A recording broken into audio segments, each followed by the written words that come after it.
नमस्कार दोस्तों, मैं राकेश ऑफ पीएससी एकेडमी से। दोस्तों आज हम पढ़ने जा रहे हैं एक फ्रेश सब्जेक्ट अर्थशास्त्र, जिसमें हम पढ़ेंगे दोस्तों भारतीय अर्थव्यवस्था, इंडियन इकोनॉमी के बारे में। देखिएगा दोस्तों, तो सबसे पहले आज हम बेसिक क्लास चालू करते हैं दोस्तों। अर्थशास्त्र, अर्थशास्त्र, ध्यान दीजिएगा दोस्तों, अर्थशास्त्र, इकोनॉमिक्स, अर्थशास्त्र, इकोनॉमिक्स। ध्यान दीजिएगा दोस्तों, अर्थशास्त्र के जनक माने जाते हैं एडम स्मिथ। अर्थशास्त्र के जनक माने जाते हैं दोस्तों एडम स्मिथ। एडम स्मिथ के अनुसार आर्थिक वस्तुओं तथा आर्थिक सेवाओं के माध्यम से आर्थिक क्रियाओं का संपादन करना अर्थशास्त्र कहलाता है। ध्यान दीजिएगा दोस्तों, अर्थशास्त्र की सबसे सरलतम परिभाषा दिया है दोस्तों अर्थशास्त्र के जनक एडम स्मिथ ने। एडम स्मिथ कहते हैं आर्थिक वस्तुओं तथा आर्थिक सेवाओं के माध्यम से आर्थिक क्रियाओं का संपादन करना अर्थशास्त्र कहलाता है। ध्यान दीजिएगा दोस्तों, अर्थशास्त्र के जनक, अर्थशास्त्र के जनक एडम स्मिथ। अर्थशास्त्र के जनक है दोस्तों एडम स्मिथ। अर्थशास्त्र के जनक एडम स्मिथ के अनुसार, अर्थशास्त्र के जनक एडम स्मिथ के अनुसार अर्थशास्त्र की परिभाषा है दोस्तों, ध्यान दीजिएगा, आर्थिक वस्तुओं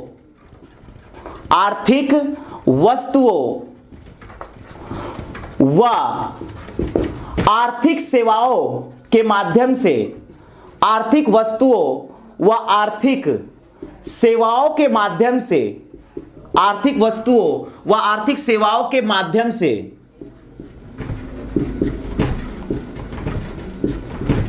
आर्थिक क्रियाओं का संपादन करना, आर्थिक क्रियाओं का संपादन करना, आर्थिक क्रियाओं का संपादन करना अर्थशास्त्र कहलाता है। ध्यान दीजिएगा दोस्तों, संपादन करना अर्थशास्त्र कहलाता है। यहां पर दोस्तों अर्थशास्त्र के जनक एडम स्मिथ ने कहा है दोस्तों आर्थिक वस्तुओं व आर्थिक सेवाओं के माध्यम से आर्थिक क्रियाओं का संपादन करना अर्थशास्त्र कहलाता है। करना अर्थशास्त्र कहलाता है, अर्थशास्त्र कहलाता है। ध्यान दीजिएगा दोस्तों, अर्थशास्त्र कहलाता है। यह है दोस्तों अर्थशास्त्र की सरलतम परिभाषा। इसको समझते हैं दोस्तों कि एडम स्मिथ ने एक लाइन में बहुत बड़ी बात कहा है। ध्यान दीजिएगा दोस्तों, अर्थशास्त्र के जनक एडम स्मिथ ने कहा है दोस्तों आर्थिक वस्तुओं व आर्थिक सेवाओं के माध्यम से आर्थिक क्रियाओं का संपादन करना अर्थशास्त्र कहलाता है। देखिए यहां पर आर्थिक वस्तु व आर्थिक सेवा का मतलब क्या है? आर्थिक वस्तु व आर्थिक सेवा का मतलब क्या है? अर्थात जिनका उत्पादन किया जाए, अर्थात जिसका उत्पादन किया जाता है दोस्तों, या जिसका मूल्य सृजन किया जाता है दोस्तों, उसे कहते हैं आर्थिक वस्तु व आर्थिक सेवा। तो यहां पर जिनका उत्पादन किया जाता है, जिनका उत्पादन किया जाता है दोस्तों, या जिनका मूल्य सृजन किया जाता है दोस्तों, उसे कहते हैं आर्थिक वस्तु व आर्थिक सेवाएं। यहां पर हम दो चीजों का मूल्य सृजन करते हैं दोस्तों। एक होती है वस्तु, यदि किसी वस्तु का मूल्य सृजन कर दिया जाए तो वो कहलाएगी आर्थिक वस्तु। यदि किसी सेवा से अगर हम मूल्य का सृजन करते हैं तो उसे कहते हैं दोस्तों आर्थिक सेवा। अर्थात जिस वस्तु या सेवा का मूल्य सृजन किया जाता है उसे कहते हैं आर्थिक वस्तु या आर्थिक सेवा। ध्यान दीजिएगा दोस्तों, अर्थात जिस वस्तु व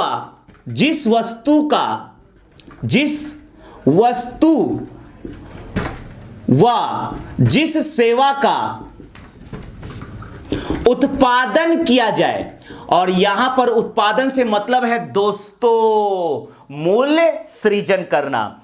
जैसे मान लीजिए आपने कोई प्रोडक्ट बनाया, आपने कोई वस्तु बनाया दोस्तों, आपकी इसमें लागत आई है 10 रुपए की, लेकिन उसमें आपने 5 रुपए ऐड करके उसे बेचा दोस्तों किसी व्यक्ति को 15 रुपए में, अर्थात आपने 10 रुपए लागत के बाद 15 रुपए में जब उसको बेचा तो यही 5 रुपए का जो आपको प्रॉफिट या लाभ हुआ है दोस्तों, अर्थात आपने उस वस्तु का मूल्य सृजन किया। तो वो वस्तु अब कोई साधारण वस्तु नहीं कहलाएगी दोस्तों, बल्कि वो कहलाएगी आर्थिक वस्तु। उसी प्रकार से आपने किसी व्यक्ति को सेवा प्रदान किया। जैसे मान लीजिए दोस्तों आपने दोस्तों एक कोचिंग इंस्टीट्यूट खोला है। कोचिंग इंस्टीट्यूट जो कि शिक्षा का एक माध्यम है दोस्तों, यह भी एक सेवा का एक माध्यम है। मान लीजिए आपने 10,000 के लागत पर एक कोचिंग इंस्टीट्यूट प्रारंभ किया, लेकिन आपको दोस्तों 15,000 रुपया इससे प्राप्त हुआ, अर्थात आपने 5,000 रुपए का मूल्य सृजन किया। तो इस प्रकार की सेवा को कहते हैं दोस्तों आर्थिक सेवा। अर्थात जिस सेवा से आप मूल्य का सृजन करते हो दोस्तों, तो वो सेवा कोई साधारण सेवा नहीं कहलाएगा, कहलाएगा आपका आर्थिक सेवा। अर्थात उत्पादन का सिंपल मतलब होता है दोस्तों मूल्य का सृजन करना। यहां पर लिखा गया है दोस्तों आर्थिक वस्तु व आर्थिक सेवा। आर्थिक वस्तु का मतलब होता है जिस वस्तु का उत्पादन किया जाए या जिस वस्तु का मूल्य सृजन किया जाए उसे कहेंगे आर्थिक वस्तु।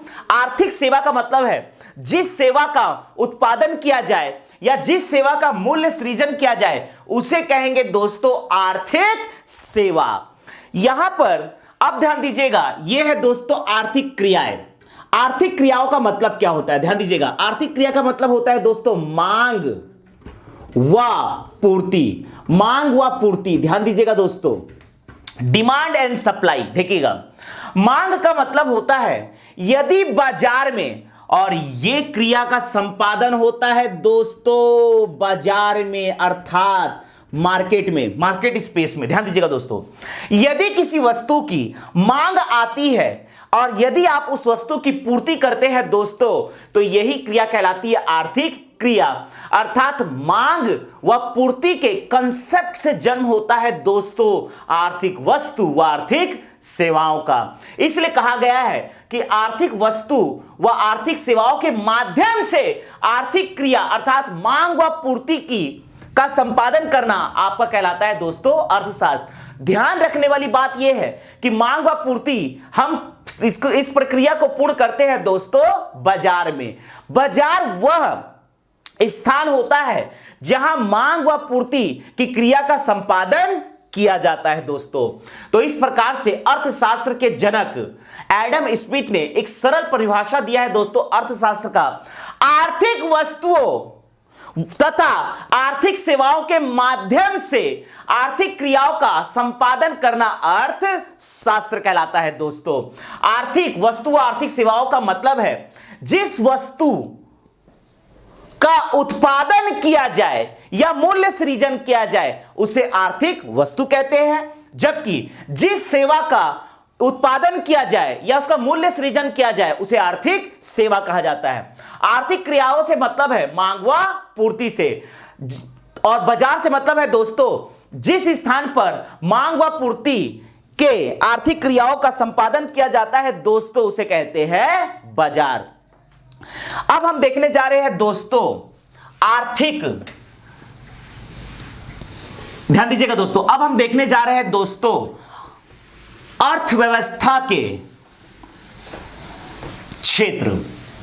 ध्यान दीजिएगा दोस्तों, अब हमने देखने जा रहे हैं दोस्तों अर्थव्यवस्था के क्षेत्र।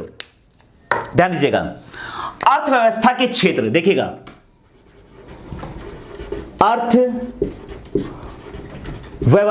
के क्षेत्र। अर्थव्यवस्था के क्षेत्र को बांटा गया है दोस्तों, ध्यान दीजिएगा दोस्तों, उत्पादन के आधार पर या कार्य के आधार पर। अर्थव्यवस्था के क्षेत्र को 3 भागों में हमने क्लासिफाइड किया है दोस्तों। पहला, उत्पादन के आधार पर या कार्य के आधार पर। अर्थव्यवस्था के क्षेत्र को पहले हमने बांटा है दोस्तों उत्पादन या कार्य के आधार पर, उसके बाद हम बांटेंगे दोस्तों अर्थव्यवस्था के क्षेत्र को दोस्तों नियोजन या रोजगार के आधार पर, नियोजन या रोजगार के आधार पर, नियोजन व रोजगार के आधार पर। इसके बाद है दोस्तों अर्थव्यवस्था के क्षेत्र को हम तीसरे भाग में इसको क्लासिफाइड करेंगे दोस्तों।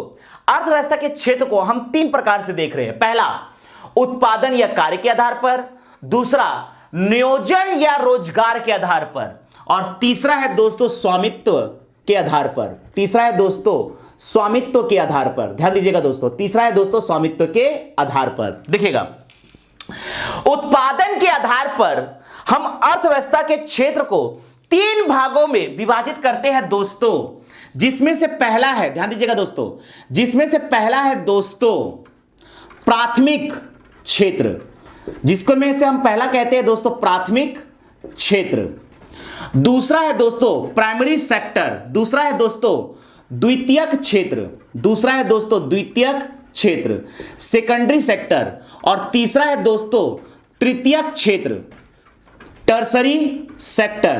ध्यान दीजिएगा दोस्तों, उत्पादन के आधार पर अर्थव्यवस्था के क्षेत्र को दोस्तों 3 भागों में विभाजित किया जाता है। प्राइमरी सेक्टर प्राथमिक क्षेत्र, सेकेंडरी सेक्टर द्वितीयक क्षेत्र, टर्सरी सेक्टर तृतीयक क्षेत्र।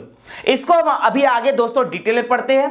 प्राथमिक क्षेत्र का मतलब होता है दोस्तों अर्थव्यवस्था का वह क्षेत्र जिसमें प्राकृतिक संसाधनों को कच्चे माल के रूप में प्राप्त किया जाता है। ध्यान दीजिएगा दोस्तों, अर्थव्यवस्था का वह क्षेत्र जहां प्राकृतिक संसाधनों को कच्चे माल के रूप में प्राप्त किया जाता है प्राथमिक क्षेत्र कहलाता है। ध्यान दीजिएगा दोस्तों, प्राथमिक क्षेत्र कहता है अर्थव्यवस्था का वह क्षेत्र जिसमें प्राकृतिक संसाधनों को कच्चे माल के रूप में प्राप्त किया जाता है, इसे कहते हैं दोस्तों प्राथमिक क्षेत्र। अर्थात प्राथमिक क्षेत्र में मैंने कहा है दोस्तों कि जिसमें कच्चे माल जो प्राप्त होंगे वो प्राप्त होंगे प्राकृतिक संसाधनों से। तो इसका प्रमुख एग्जांपल है दोस्तों कृषि तथा उसे संबंधित क्षेत्र, अर्थात कृषि, पशुपालन, मत्स्य पालन, वानिकी, ये सबको सम्मिलित किया गया है दोस्तों प्राथमिक क्षेत्र में। तो प्राथमिक क्षेत्र के अंतर्गत आते हैं दोस्तों कृषि, पशुपालन, मत्स्य पालन, और आपका है दोस्तों वानिकी। तो इस प्रकार से प्राथमिक क्षेत्र जिसमें आता है दोस्तों अर्थव्यवस्था का वह क्षेत्र जहां प्राकृतिक संसाधनों को कच्चे माल के रूप में उत्पादित किया जाता है दोस्तों, उसे कहते हैं दोस्तों प्राथमिक क्षेत्र। अर्थव्यवस्था का वह क्षेत्र जहां प्राकृतिक संसाधनों को कच्चे माल के रूप में प्राप्त किया जाता है, उसे कहते हैं दोस्तों प्राथमिक क्षेत्र। इसके अंतर्गत आता है दोस्तों कृषि, पशुपालन, मत्स्य पालन और वानिकी। ध्यान रखने वाली बात यह है दोस्तों कि प्राथमिक क्षेत्र के अंतर्गत पहले लिया जाता था दोस्तों खनन एवं उत्खनन को। खनन एवं उत्खनन अर्थात माइनिंग। यहां पर दोस्तों इसका मतलब यह है कि जमीन को खोदकर हम खनिज की प्राप्ति करते हैं। जमीन के अंदर होता है दोस्तों चट्टान, और चट्टान से हमें खनिज की प्राप्ति होती है, जैसे कि मिनरल्स की प्राप्ति होती है दोस्तों, जैसे कि लौह अयस्क, जैसे कि हमें टीन प्राप्त होता है दोस्तों टीन के अयस्क के फॉर्म में। तो इस प्रकार से कई सारे हम धातु अयस्क प्राप्त करते हैं दोस्तों खनिज के माध्यम से, आपके चट्टानों से। तो यहां पर दोस्तों खनन एवं उत्खनन जिसको पहले लिया जाता था दोस्तों प्राथमिक क्षेत्र के अंतर्गत, क्योंकि यहां पर भी प्राकृतिक संसाधनों को जैसे कि खनिजों को, अयस्कों को दोस्तों हम चट्टानों से प्राप्त करते हैं, लेकिन वर्तमान दृष्टिकोण में खनन एवं उत्खनन को रखा गया है दोस्तों द्वितीयक क्षेत्र में। जैसे कि भारत सरकार एनएमडीसी के माध्यम से, नेशनल मिनरल डेवलपमेंट कॉर्पोरेशन के माध्यम से दोस्तों भारतवर्ष में खनिजों का उत्खनन करती है। जैसे कि आपकी कोल इंडिया लिमिटेड जो संपूर्ण भारतवर्ष में कोयले का उत्खनन करती है, अर्थात किसी ना किसी अयस्क या खनिज का उत्खनन करती है। यह सबको रखा गया है दोस्तों द्वितीयक क्षेत्र में, क्योंकि वर्तमान दृष्टिकोण में जो उत्खनन के कार्य होते हैं दोस्तों, ये भी उद्योग का एक रूप है। जैसे कि NMDC, CMDC, Chhattisgarh mineral development corporation, ये है दोस्तों छत्तीसगढ़ में आपके खनिजों का उत्खनन करने वाली एक संस्थान है, सीएमडीसी, एनएमडीसी, और आपका भारत सरकार का है दोस्तों कोल इंडिया लिमिटेड। चलिए दोस्तों यहां पर देखते हैं दोस्तों द्वितीयक क्षेत्र। द्वितीयक क्षेत्र का मतलब होता है दोस्तों अर्थव्यवस्था का या वह क्षेत्र, अर्थव्यवस्था का वह क्षेत्र जहां प्राथमिक क्षेत्र के उत्पादक को कच्चे माल के रूप में उपयोग किया जाता है दोस्तों, इसे कहते हैं द्वितीयक क्षेत्र। अर्थात द्वितीयक क्षेत्र को दोस्तों औद्योगिक क्षेत्र भी कहा जाता है। तो यहां पर इसके एग्जांपल्स है दोस्तों खनन एवं उत्खनन।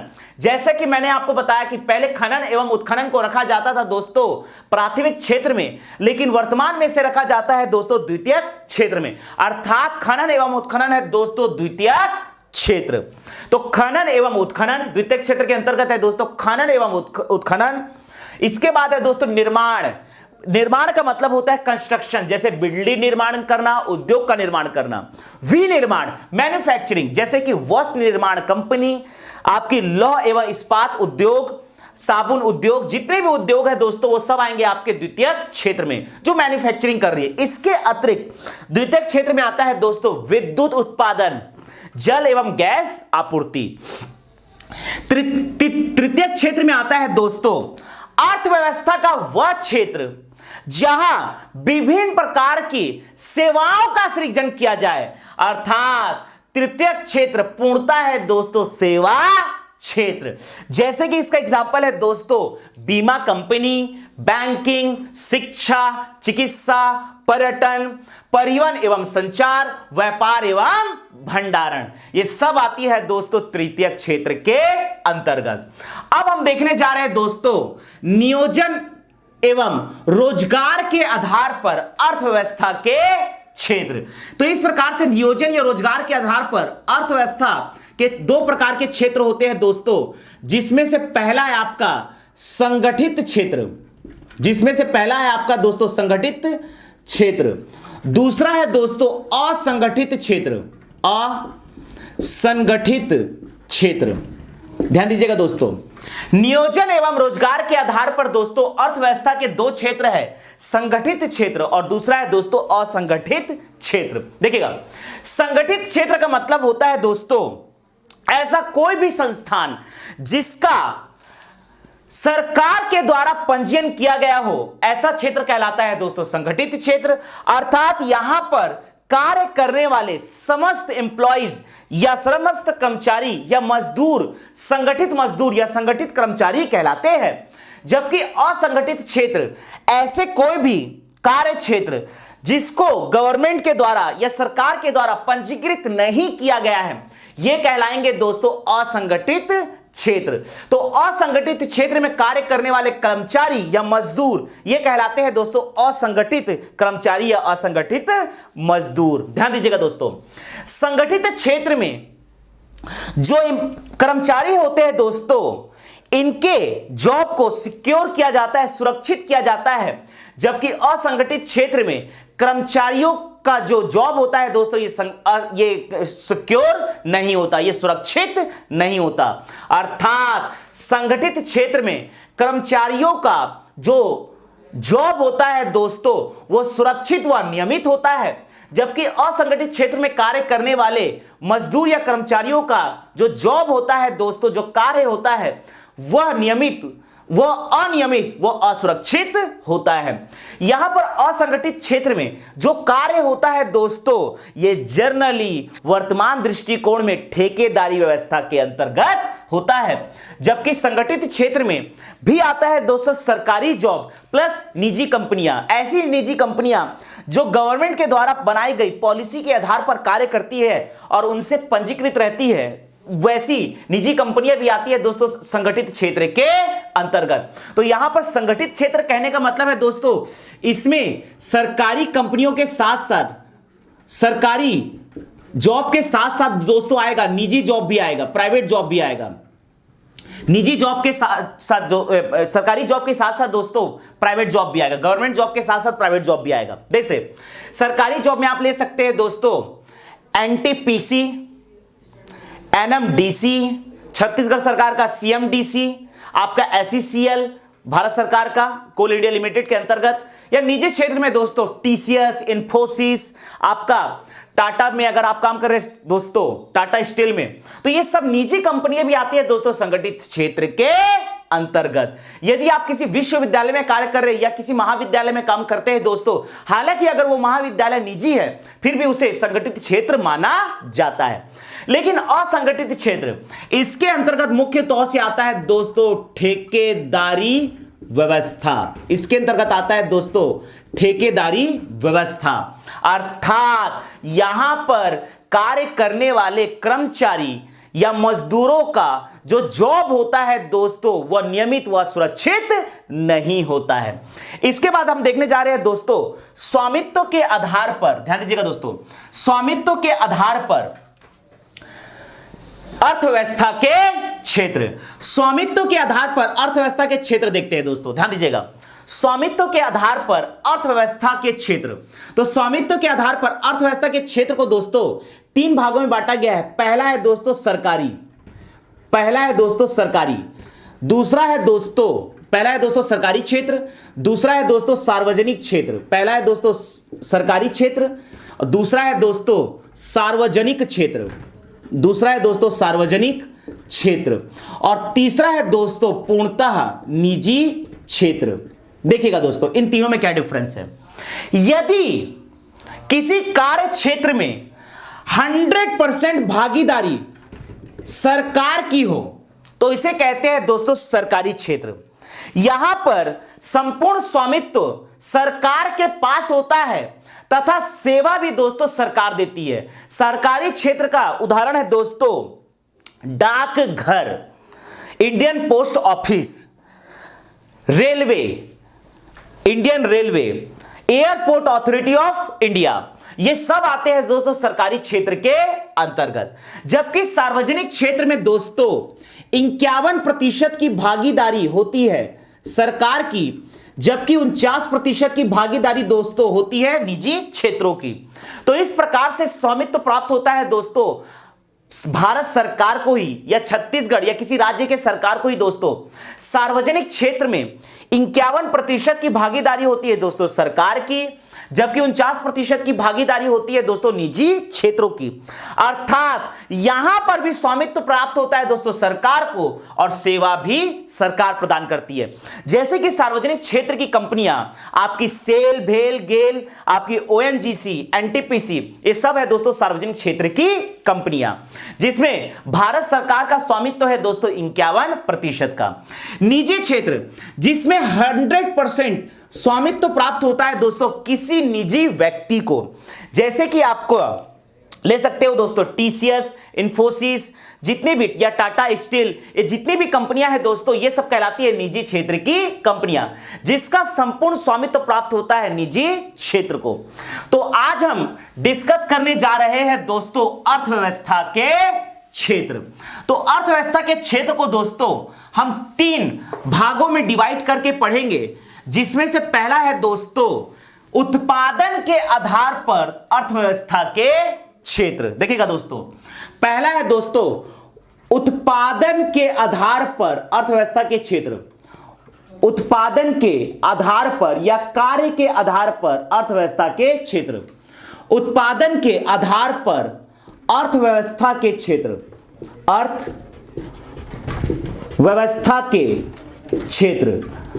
उत्पादन के आधार पर अर्थव्यवस्था के क्षेत्र, ध्यान दीजिएगा दोस्तों, उत्पादन के आधार पर अर्थव्यवस्था को तीन भागों में कैटेगराइज किया गया है दोस्तों, जिसमें से पहला है आपका प्राथमिक क्षेत्र। ध्यान दीजिएगा दोस्तों, जिसमें से पहला है दोस्तों आपका प्राथमिक क्षेत्र। अर्थव्यवस्था को उत्पादन के आधार पर तीन भागों में डिवाइड किया गया है दोस्तों, जिसमें से पहला है आपका प्राथमिक क्षेत्र, प्राइमरी सेक्टर।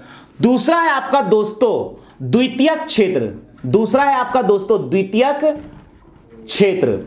और तीसरा है आपका दोस्तों तृतीयक क्षेत्र या tertiary sector. Primary sector, secondary sector और टर्सरी सेक्टर। ध्यान दीजिएगा दोस्तों, प्राथमिक क्षेत्र अर्थव्यवस्था का वह क्षेत्र जहां प्राकृतिक संसाधनों को कच्चे माल के रूप में प्राप्त किया जाता है। ध्यान दीजिएगा दोस्तों, अर्थव्यवस्था का वह क्षेत्र जहां प्राकृतिक संसाधनों को, जहां प्राकृतिक संसाधनों को कच्चे माल के रूप में, जहां प्राकृतिक संसाधनों को कच्चे माल के रूप में प्राप्त किया जाता है, इसे प्राथमिक क्षेत्र कहते हैं। इसका एग्जाम्पल है दोस्तों, ध्यान दीजिएगा दोस्तों, इसका एग्जाम्पल है, इसका उदाहरण है दोस्तों, पहला कृषि, अर्थात कृषि व इससे संबंधित क्षेत्र। इसीलिए दोस्तों प्राथमिक क्षेत्र को कृषि क्षेत्र भी कहा जाता है। कृषि व इससे संबंधित क्षेत्र, पहला है दोस्तों कृषि, दूसरा है दोस्तों पशुपालन, कृषि पशुपालन, तीसरा है दोस्तों आपका मत्स्य पालन, तीसरा है आपका दोस्तों मत्स्य पालन, चौथा है दोस्तों वानिकी। ध्यान दीजिएगा दोस्तों, चौथा है आपका दोस्तों वानिकी। ध्यान दीजिएगा, फॉरेस्ट्री। यहां पर दोस्तों प्राकृतिक संसाधनों को यदि कच्चे माल के रूप में प्राप्त किया जाता है तो इसे कहते हैं प्राथमिक क्षेत्र। अर्थव्यवस्था का वह क्षेत्र जहां प्राकृतिक संसाधनों को कच्चे माल के रूप में प्राप्त किया जाता है, इसे कहते हैं दोस्तों प्राथमिक क्षेत्र। कृषि, पशुपालन, मत्स्य पालन और वानिकी। ध्यान रखिए, खनन एवं उत्खनन जैसे पहले रखा जाता था दोस्तों इसको प्राथमिक क्षेत्र में, लेकिन वर्तमान दृष्टिकोण में इसे रखा जाता है दोस्तों द्वितीयक क्षेत्र में, क्योंकि वर्तमान में खनन व उत्खनन एक उद्योग का रूप धारण कर चुका है, जैसे कि एनएमडीसी, सीएमडीसी, एचईसीएल, कोल इंडिया लिमिटेड। ध्यान दीजिएगा दोस्तों, ओएनजीसी। देखिएगा, यह है दोस्तों द्वितीयक क्षेत्र। ध्यान दीजिएगा दोस्तों, द्वितीयक क्षेत्र। द्वितीयक क्षेत्र का मतलब यह होता है दोस्तों अर्थव्यवस्था का, ध्यान दीजिएगा, अर्थव्यवस्था का वह क्षेत्र जहां प्राथमिक क्षेत्र के उत्पाद को कच्चे माल के रूप में प्राप्त किया जाता है, इसे द्वितीयक क्षेत्र कहते हैं। ध्यान दीजिएगा दोस्तों, यहां पर प्राथमिक क्षेत्र के उत्पाद को, प्राथमिक क्षेत्र के उत्पाद को कच्चे माल के रूप में प्रयुक्त किया जाता है दोस्तों, इसे कहते हैं द्वितीयक क्षेत्र। जैसा कि इसका एग्जांपल है दोस्तों, ध्यान दीजिएगा, जैसे कि इसका एग्जांपल है दोस्तों खनन एवं उत्खनन, खनन एवं उत्खनन। लेकिन ये एक अपवाद है दोस्तों, हमने इसको खनन एवं उत्खनन माइनिंग को पहले प्राथमिक क्षेत्र में ना रखकर द्वितीयक क्षेत्र में इसलिए रखा है दोस्तों, क्योंकि वर्तमान दृष्टिकोण में यह उद्योग का रूप धारण कर चुका है। दूसरा है आपका दोस्तों जो इस डेफिनेशन को फुलफिल करता है, जिसमें प्राथमिक क्षेत्र के उत्पाद को कच्चे माल के रूप में प्रयुक्त किया जाता है दोस्तों, इसका एग्जांपल है दोस्तों निर्माण। निर्माण का मतलब होता है दोस्तों कंस्ट्रक्शन, निर्माण या कंस्ट्रक्शन, जिसके अंतर्गत हम लेते हैं दोस्तों बिल्डिंग निर्माण, जिसका मतलब है दोस्तों बिल्डिंग निर्माण या कह सकते हैं दोस्तों उद्योग का निर्माण। यदि किसी बिल्डिंग का निर्माण हो रहा है दोस्तों तो यह आएगा दोस्तों कंस्ट्रक्शन के रूप में या उद्योग निर्माण। यदि किसी उद्योग का निर्माण हो रहा है तो उसे कहते हैं दोस्तों निर्माण। इसी के अंतर्गत आता है दोस्तों विनिर्माण, इसी के अंतर्गत आता है दोस्तों विनिर्माण।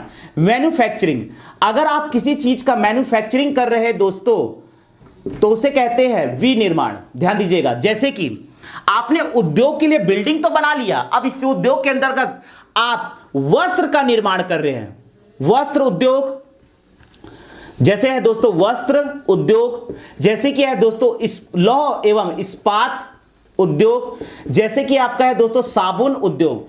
या जितने भी उद्योग है दोस्तों, ये सब कहलाएंगे आपके विनिर्माण। ध्यान दीजिएगा दोस्तों। इसके बाद ध्यान दीजिएगा, यहां ध्यान देने वाली बात यह है दोस्तों कि वस्त्र उद्योग में कच्चा माल हमें कृषि से प्राप्त होता है दोस्तों, कपास के माध्यम से, या दोस्तों हमें रेशम प्राप्त होता है जिससे हम रेशमी कपड़े बनाते हैं वस्त्र उद्योग में, यह भी हमें प्राप्त होता है दोस्तों कीट पालन, रेशम के कीट पालन द्वारा, अर्थात कृषि व या उससे संबंधित क्षेत्र के द्वारा। इसके अंतर्गत आ जाएगा दोस्तों कीट पालन, जैसे कि रेशम के कीट पालन, रेशमी कीट के पालन। ध्यान दीजिएगा दोस्तों।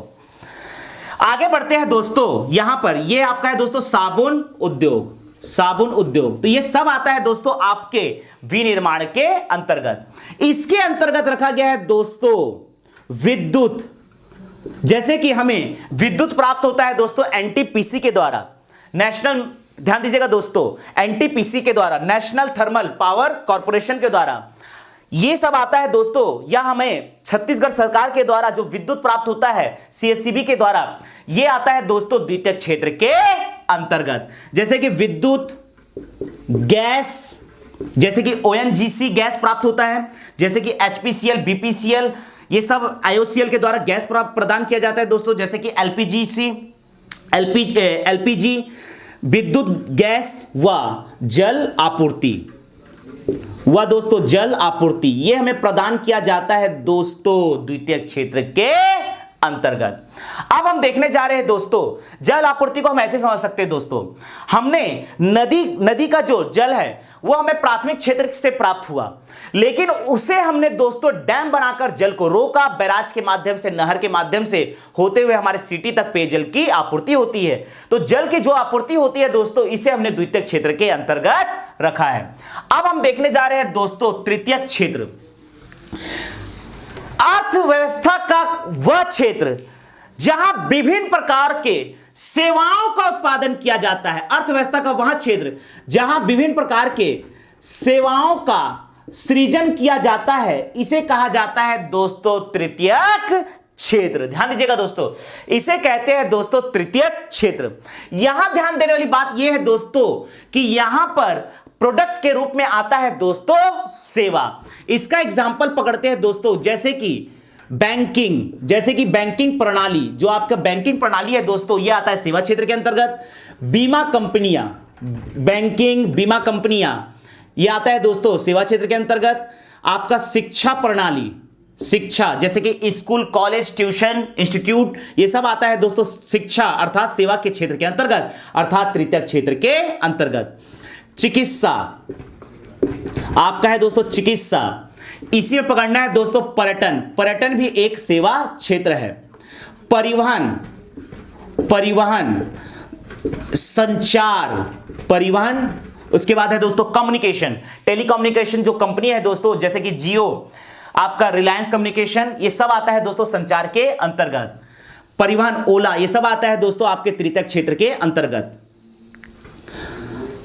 व्यापार व दोस्तों भंडारण, तो यह है दोस्तों सेवा के क्षेत्र, जिसमें आप सेवा के माध्यम से मूल्य का सृजन करते हैं दोस्तों, यह आता है आपका तृतीय क्षेत्र। यहां पर हमने डिस्कस किया दोस्तों उत्पादन के आधार पर अर्थव्यवस्था के क्षेत्र। ध्यान दीजिएगा दोस्तों। इसके बाद हम देखने जा रहे हैं दोस्तों नियोजन के आधार पर, ध्यान दीजिएगा दोस्तों, नियोजन के आधार पर अर्थव्यवस्था के क्षेत्र। ध्यान दीजिएगा दोस्तों, नियोजन के आधार पर अर्थव्यवस्था के क्षेत्र, ध्यान दीजिएगा, नियोजन के आधार पर अर्थव्यवस्था के क्षेत्र। देखिएगा दोस्तों, पहले हम लोग थोड़ा सा डिस्कस कर लेते हैं दोस्तों, एक एग्जांपल, लाइव एग्जांपल के तौर पर आपके उत्पादन के आधार पर अर्थव्यवस्था के क्षेत्र। देखिएगा, जैसे मान लीजिए एक है दोस्तों प्राथमिक क्षेत्र में लेते हैं दोस्तों कृषि। ध्यान दीजिएगा दोस्तों, प्राथमिक क्षेत्र में लेते हैं दोस्तों कृषि, प्राथमिक क्षेत्र में हमने लिया दोस्तों एग्जांपल कृषि का। कृषि के माध्यम से हमें प्राप्त हुआ दोस्तों उत्पाद कपास, हमें कपास प्राप्त हुआ। द्वितीय क्षेत्र, ध्यान दीजिएगा दोस्तों, द्वितीय क्षेत्र, यह है दोस्तों द्वितीय क्षेत्र। द्वितीय क्षेत्र में इस कपास से बनाया गया दोस्तों वस्त्र, तो ये है दोस्तों वस्त्र उद्योग, वस्त्र उद्योग जो आएगा दोस्तों द्वितीयक क्षेत्र के अंतर्गत। कपास, कृषि से हमें कपास प्राप्त हुआ। वस्त्र उद्योग, जिसने क्या किया, इसका वस्त्र बनाया। इसके बाद तृतीयक क्षेत्र, तृतीयक क्षेत्र, तृतीयक क्षेत्र में दोस्तों अब इस वस्त्र को बेचा जाएगा, अर्थात शॉप के माध्यम से, ध्यान दीजिएगा दोस्तों, अर्थात दुकान के माध्यम से दोस्तों इस वस्त्र को सेवा के माध्यम से, दुकान एक सेवा है दोस्तों, दुकान के माध्यम से अब इस वस्त्र को दोस्तों बेचा जाएगा। तो ये आएगा दोस्तों तृतीयक क्षेत्र के अंतर्गत। जैसे मान लीजिए ये कपास प्राप्त हुआ और कपास से यहां पर आपके किसी कंपनी ने, जैसे कि रेमंड कंपनी ने वस्त्र का निर्माण किया और रेमंड कंपनी के किसी वस्त्र को बिग बाजार में बेचा जा रहा है दोस्तों, तो यहां पर रेमंड कंपनी वस्त्र उद्योग है, जबकि बिग बाजार जो कि एक शॉप है दोस्तों, ये तृतीयक क्षेत्र के अंतर्गत आएगी। अर्थात रेमंड कंपनी के वस्त्र को बिग बाजार में बेचा जा रहा है, तो बिग बाजार एक तृतीयक क्षेत्र का उदाहरण है, जबकि रेमंड कंपनी जो कि वस्त्र उद्योग अर्थात द्वितीयक क्षेत्र का उदाहरण है। चलिए दोस्तों, इसी प्रकार से हम ले सकते हैं दोस्तों दूध, जो हमें पशुपालन से प्राप्त होता है दोस्तों, दूध का उत्पादन, दूध का उत्पादन कहलाएगा दोस्तों प्राथमिक क्षेत्र, जबकि दूध से दोस्तों जब मिठाई बनाया जाएगा तो ये मिठाई बनाने की जो प्रक्रिया है दोस्तों, ये द्वितीयक क्षेत्र के अंतर्गत आएगी, और जब उस मिठाई को बेचा जाएगा दोस्तों तो ये कहलाएगा तृतीयक क्षेत्र। चलिए दोस्तों, अब हम देखने जा रहे हैं नियोजन या रोजगार के आधार पर, नियोजन या रोजगार के आधार पर अर्थव्यवस्था के क्षेत्र। तो नियोजन या रोजगार के आधार पर अर्थव्यवस्था के दो क्षेत्र होते हैं दोस्तों, एक होता है आपका संगठित, एक होता है आपका दोस्तों संगठित क्षेत्र, और दूसरा होता है आपका दोस्तों असंगठित क्षेत्र, दूसरा होता है दोस्तों आपका असंगठित क्षेत्र, संगठित क्षेत्र, और दूसरा होता है दोस्तों असंगठित क्षेत्र। संगठित क्षेत्र का मतलब यह होता है दोस्तों ऐसा कोई भी क्षेत्र या ऐसा कोई भी ऑर्गेनाइजेशन जो सरकार के द्वारा पंजीकृत किया गया हो, उसे कहते हैं दोस्तों संगठित क्षेत्र। अर्थात संगठित क्षेत्र में निजी कंपनियां भी आती है दोस्तों, अर्थात प्राइवेट कंपनियां भी आती है दोस्तों, और सरकारी कंपनियां या सार्वजनिक क्षेत्र की कंपनियां भी आती है। तो इसमें दोस्तों सरकार के द्वारा पंजीयन की आवश्यकता होती है, जबकि असंगठित क्षेत्र में सरकार के द्वारा पंजीयन की आवश्यकता नहीं होती है। यहां पर दोस्तों पंजीयन की आवश्यकता, रजिस्ट्रेशन की आवश्यकता नहीं होती है, ध्यान दीजिएगा दोस्तों। दूसरा, इसमें कार्य संगठित क्षेत्र में जो कर्मचारी कार्य करते हैं दोस्तों, यह नियमित, इनका जो जॉब होता है यह नियमित होता है तथा सुरक्षित होता है। इनका जॉब नियमित व दोस्तों सुरक्षित होता है।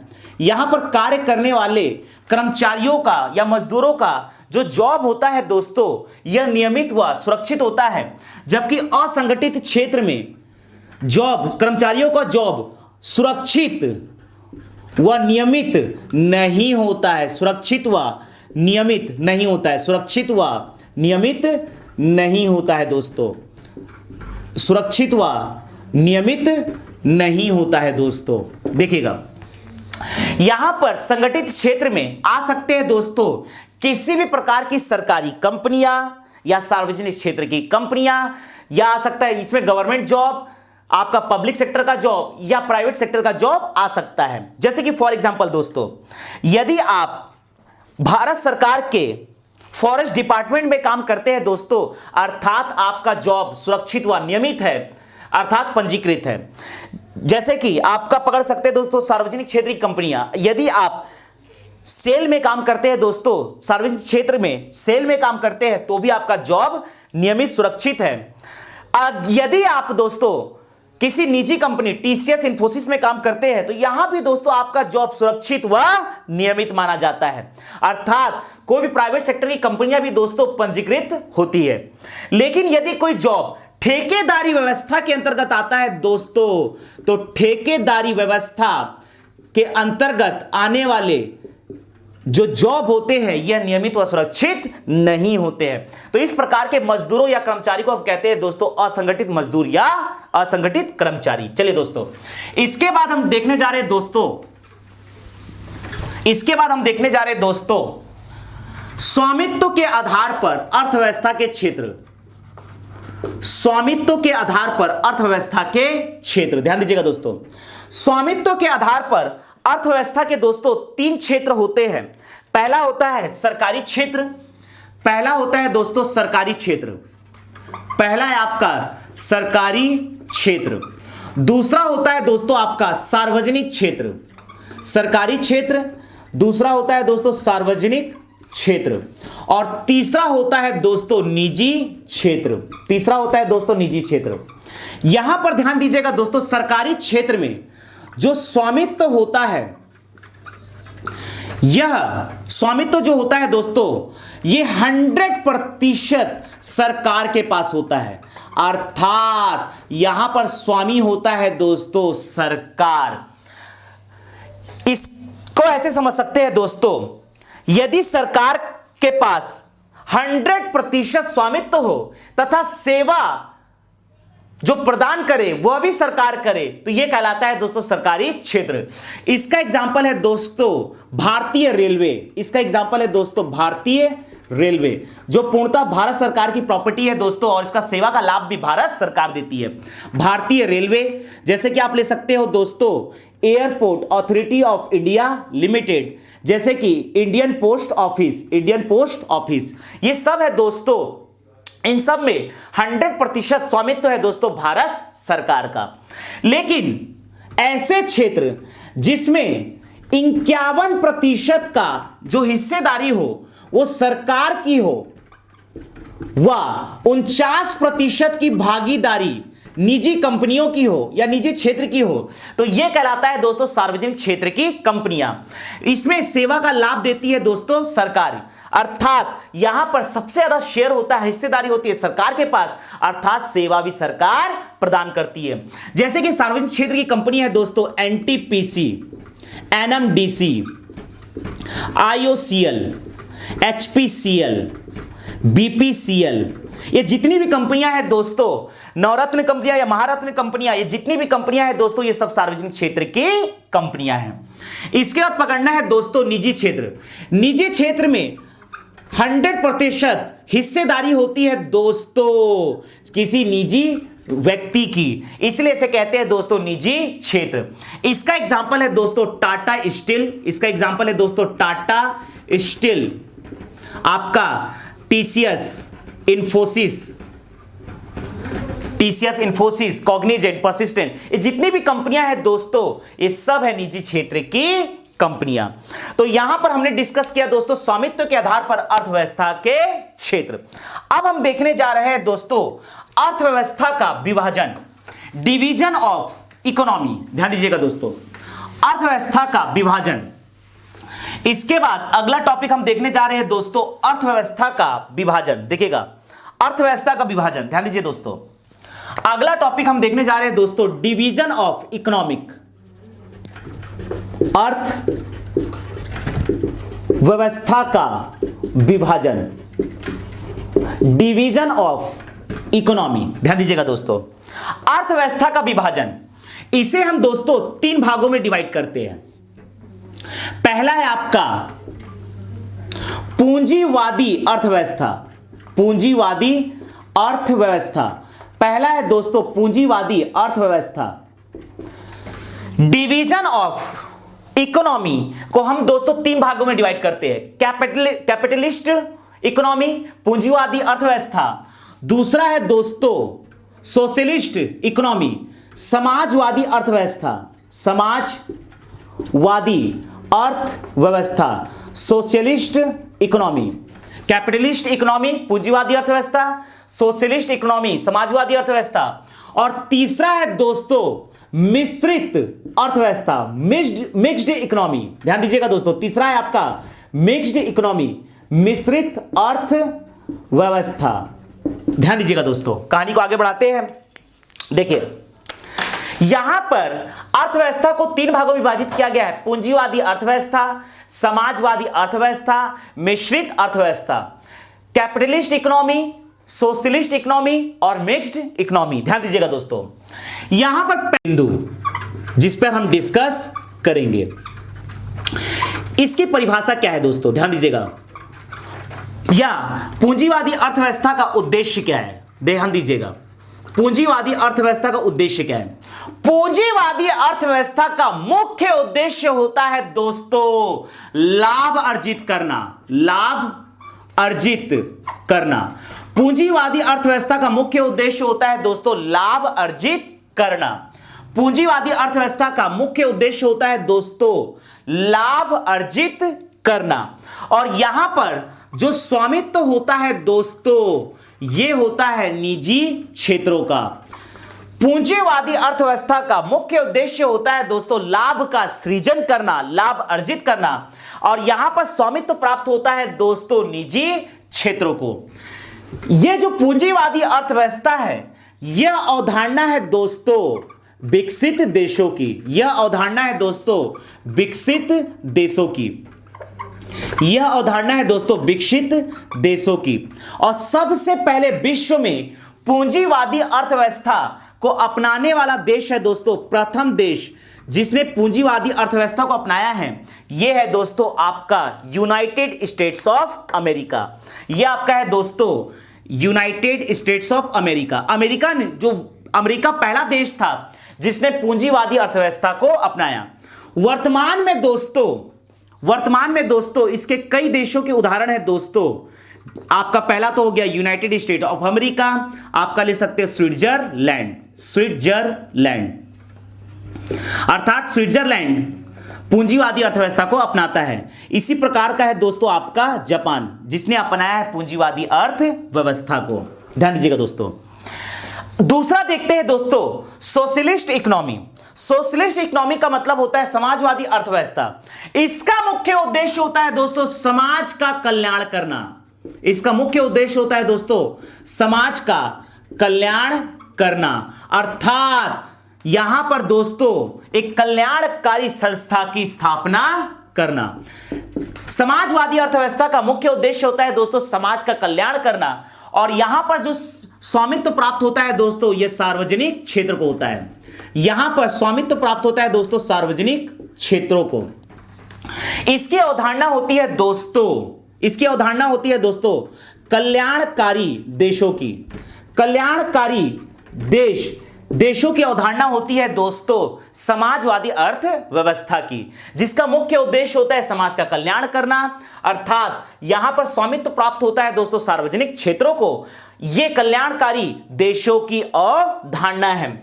और सबसे पहले समाजवादी अर्थव्यवस्था को लागू करने वाला देश है दोस्तों सोवियत संघ, जो आज टूटकर कई देशों में विभक्त हो गया है, जिसमें से सबसे बड़ा देश है आपका दोस्तों रूस। या हम कह सकते हैं कि समाजवादी अर्थव्यवस्था को पालन करने वाला पहला देश है दोस्तों सोवियत संघ या रूस। लेकिन वर्तमान में अभी कोई भी देश समाजवादी अर्थव्यवस्था को अपनाता नहीं है। इसके बाद पकड़ते हैं दोस्तों मिश्रित अर्थव्यवस्था। मिश्रित अर्थव्यवस्था का उद्देश्य होता है दोस्तों समाज कल्याण के साथ साथ निजी लाभ कमाना। समाज कल्याण करना व लाभ अर्जित करना।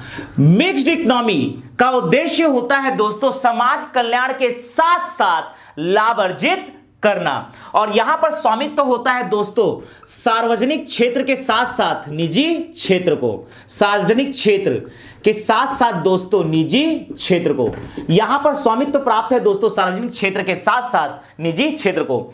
यह अवधारणा है दोस्तों विकासशील व अल्प विकसित देशों की अवधारणा है दोस्तों। अल्प विकसित देशों की अवधारणा है दोस्तों मिश्रित अर्थव्यवस्था। मिश्रित अर्थव्यवस्था को लागू करने वाला प्रथम देश है दोस्तों आपका फ्रांस, और यह भारत की भी अवधारणा है दोस्तों। भारत, फ्रांस, आपका दक्षिण अफ्रीका, ये जितनी भी कंट्री है दोस्तों यह सब फॉलो करती है आपके मिश्रित अर्थव्यवस्था को। तो यहां पर हमने डिस्कस किया दोस्तों डिवीजन ऑफ इकोनॉमी। अब हम आगे देखने जा रहे हैं दोस्तों राजकीय आय, जिसमें हम पढ़ेंगे जीडीपी, सकल घरेलू उत्पाद। जीडीपी के बाद देखेंगे दोस्तों एनडीपी, नेट डोमेस्टिक प्रोडक्ट अर्थात शुद्ध घरेलू उत्पाद। इसके बाद हम देखेंगे दोस्तों जीएनपी ग्रॉस नेशनल प्रोडक्ट, और इसके बाद पढ़ेंगे दोस्तों हम एनएनपी नेट नेशनल प्रोडक्ट। तो ये हम डिस्कस करने जा रहे हैं दोस्तों